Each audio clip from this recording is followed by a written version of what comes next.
नौकरियों में भेदभाव को रोकने के लिए नियमों पर सुप्रीम कोर्ट ने रोक लगा दी है।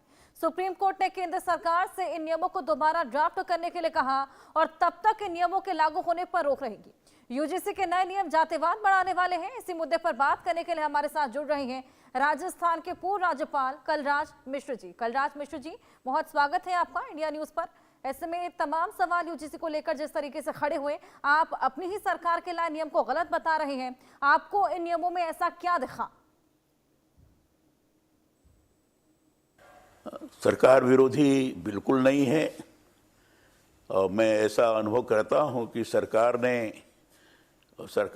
के अंदर जो नेतृत्व प्रदान कर रहे हैं भारत के प्रधानमंत्री ने प्रारंभ में से ही ये कहा है, सबका साथ, सबका विकास, सबका प्रयास, सबका विश्वास। यह एक संवैधानिक प्रक्रिया के आधार पर पूरा शासन 11 वर्षों से चला रहे हैं। ये जो यूजीसी समान विनियम 2026 आया है, इसमें बाधा पैदा कर रहा है और इस विनियम के अंदर जातिगत भेदभाव की जो स्थिति निर्माण हुई है, कहा तो ये गया है कि सामाजिक समता की दृष्टि से इसको करने का प्रयास किया गया है, लेकिन जिन प्रकार के शब्दों का प्रयोग है वो इसको नहीं व्यक्त कर रहा है। उन शब्दों के प्रयोग से यह स्पष्ट रूप से आभास हो रहा है या प्रत्यक्ष रूप से दिखाई पड़ रहा है कि ये भेदभाव पूर्ण नियम है, जिसमें एससी, एसटी, ओबीसी को एक साथ जोड़ लिया और ये कहा कि इनके साथ अगर भेदभाव होता है, जो इनके खिलाफ अलग उत्पीड़नजनक व्यवहार करते हैं, उनके विरुद्ध कार्रवाई होनी चाहिए। बाकी के खिलाफ अगर कोई उत्पीड़न की कार्रवाई होती है तो उसमें इसे अलग कर दिया है। तो स्वाभाविक रूप से लोगों के मन के अंदर आक्रोश पैदा होता है। स्वाभाविक रूप से सामाजिक दृष्टि से विभेद की स्थिति दिखाई पड़ती है। इसलिए यह विनियम जो यूजीसी ने नया लागू किया है, ये उचित नहीं है और इसको ठीक करना चाहिए।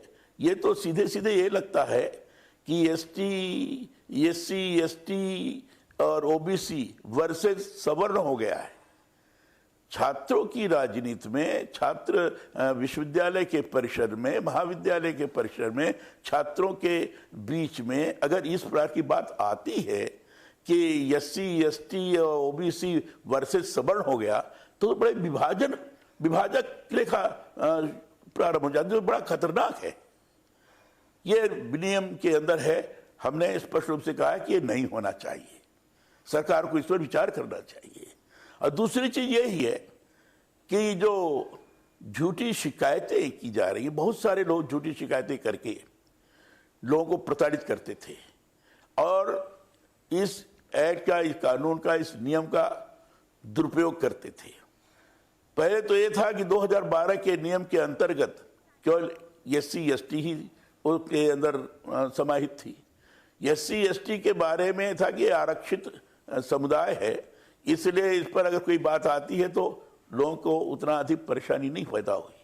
लेकिन एससी, एसटी के साथ साथ ओबीसी जोड़ करके जो बात कही गई, तो उसमें उस समय भी झूठी शिकायतें होती थी। झूठी शिकायतों पर दंड का प्रावधान था। अब तो चूंकि एससी, एसटी और ओबीसी दोनों हो गए, तो झूठी शिकायतों का दायरा बढ़ जाएगा। झूठी शिकायतें होगी तो इसमें जो प्रावधान किया गया है, किसी भी प्रकार का दंड का प्रावधान नहीं है। ये और खतरनाक है। जो कमेटी बनी है, जिसको इक्विटी अपॉर्चुनिटी सेंटर कहते हैं, इस कमेटी के अंदर 10 लोग होंगे। 10 लोगों में जो इंस्टीट्यूशन का मालिक होगा वो अध्यक्ष होगा, उसको लेकर 10 मेंबर होंगे और 10 मेंबरों में बकायदे नियम के अंदर आइडेंटिफाई किया गया है कि एससी, एसटी, ओबीसी, महिला और दिव्यांग, इनका प्रतिनिधित्व होगा। मिनिमम कोरम 4 का होगा। अब मिनिमम कोरम जब 4 का है, उसमें अगर मीटिंग हो जाती है तो स्वाभाविक रूप से सवर्णों के मन के अंदर ये बात खड़ी होती है, आशंका पैदा होता है कि इस कमेटी के माध्यम से भी उनका उत्पीड़न होगा। तो ये सारी चीजें ऐसी हैं जो लोगों के मन के अंदर आशंका पैदा करती हैं। इस नियम का जबरदस्त तरीके से दुरुपयोग हो सकता है। ये सामाजिक समता नहीं निर्माण कर पाएगी। जातिगत एक समरसता का जो स्वरूप है वह नहीं निर्माण हो पाएगा। ठीक इसके विपरीत विभाजन की स्थिति, अलगाव की स्थिति निर्माण करेगा, जो बड़ा खतरनाक होगा। इस जो विनियम है इसको देखने के पश्चात ऐसा आभास होता है, मुझे लगा कि ये सरकार के सामने रखना चाहिए और सरकार सरकार को इस पर पुनर्विचार करना चाहिए। इससे अच्छा तो 2012 का नियम था। तो इसलिए मुझे लगता है कि सुप्रीम कोर्ट के संज्ञान में भी ये बात आई और इसमें सीधे सीधे संविधान के अंतर्गत के जो मौलिक अधिकार है, मौलिक अधिकार का जो अनुच्छेद 14 है, 15 है, 21 है, जो व्यक्ति के, नागरिक के समान अधिकार को व्यक्त करता है, उसकी गरिमा को व्यक्त करता है, उन सारी चीजों का भी उल्लंघन है। तो एक तरह से यूजीसी जी ने जो नियम प्रस्तुत किया है ये संविधान के विपरीत भी है। सुप्रीम कोर्ट ने इसका संज्ञान लिया है और उसको स्थगित कर दिया है और सुप्रीम कोर्ट ने यही टिप्पणी की है जो हम लोगों के भी पढ़ने के पश्चात जो बात सामने आई है। मैं समझता हूँ सुप्रीम कोर्ट को इसके लिए धन्यवाद करना चाहिए, बधाई देना चाहिए कि उन्होंने सही समय पर इसका स्थगन किया है और 19 मार्च तक सारी चीजें, जब अगली सुनवाई होगी उस समय तक के लिए सुप्रीम कोर्ट ने कहा है कि 2012 का ही नियम लागू होगा। मैंने इसी बात को रखा है, ये विरोध नहीं है, ये उचित सलाह है और इसके लिए हम आग्रह भी कर रहे हैं और प्रभावी तौर पर आग्रह कर रहे हैं कि इसको सरकार को मानना चाहिए। ठीक है, लेकिन सरकार के जो ये नियम लाए गए हैं, अब इसके लिए आप किसको जिम्मेदार मानेंगे? मैं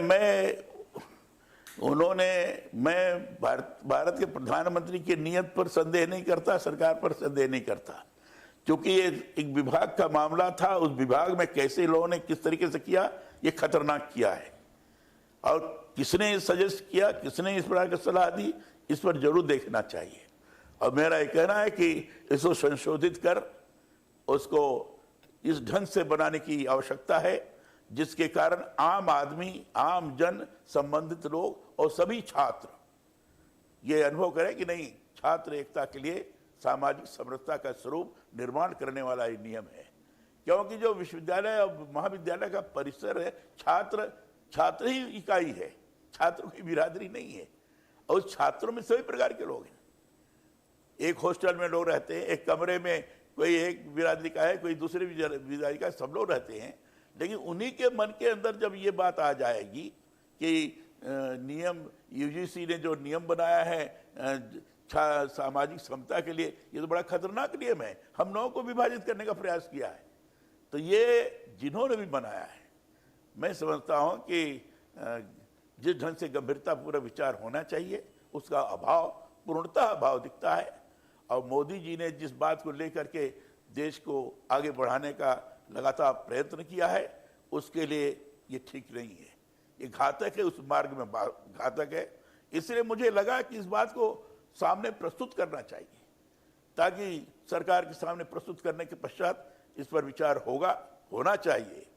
और सुप्रीम कोर्ट ने तो चूंकि स्वयं इस प्रकार की टिप्पणी की है, मैं समझता हूं कि जनता का मनोभाव और सुप्रीम कोर्ट की टिप्पणी दोनों को देखकर सरकार को उसके अनुरूप निर्णय लेना चाहिए।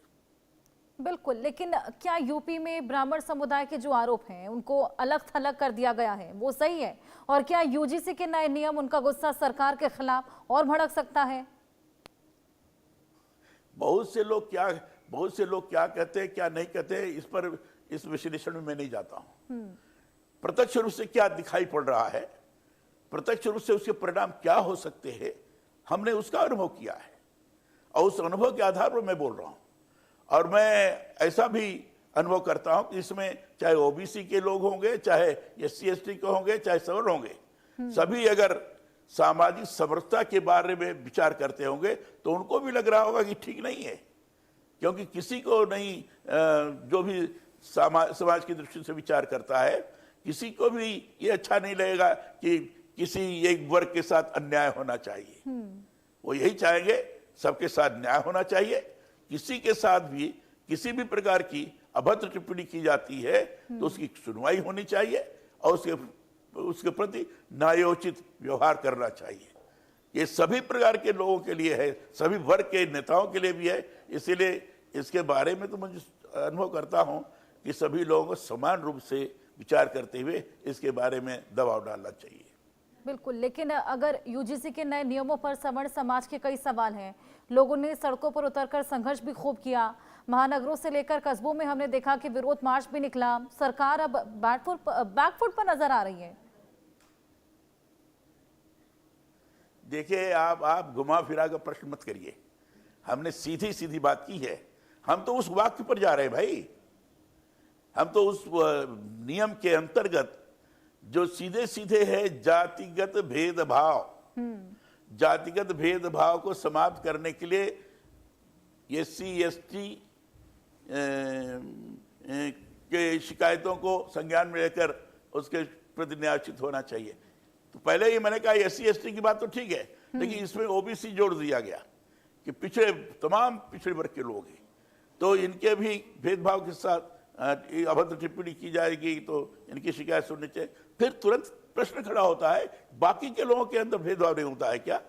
बाकी के लोगों को गाली नहीं देते हैं क्या लोग? अपना अपमानजनक व्यवहार नहीं होता है? तो ये इसमें तो सबको समाहित करना चाहिए ताकि किसी के भी प्रति अगर अपमानजनक व्यवहार हो रहा है तो शिकायत की जाए और कमेटी के तरफ से उसको न्यायोचित न्याय प्रदान करने का प्रयास किया जाए। बिल्कुल, लेकिन देश प्रदेश की सियासत आपको क्या लगता है किस ओर जा रही है? क्योंकि देखिए, मौजूदा दौर में दुनिया युद्ध के मुहाने पर खड़ी है। ऐसे में प्रधानमंत्री मोदी जी की नीति राष्ट्र को किधर लेकर जा रही है?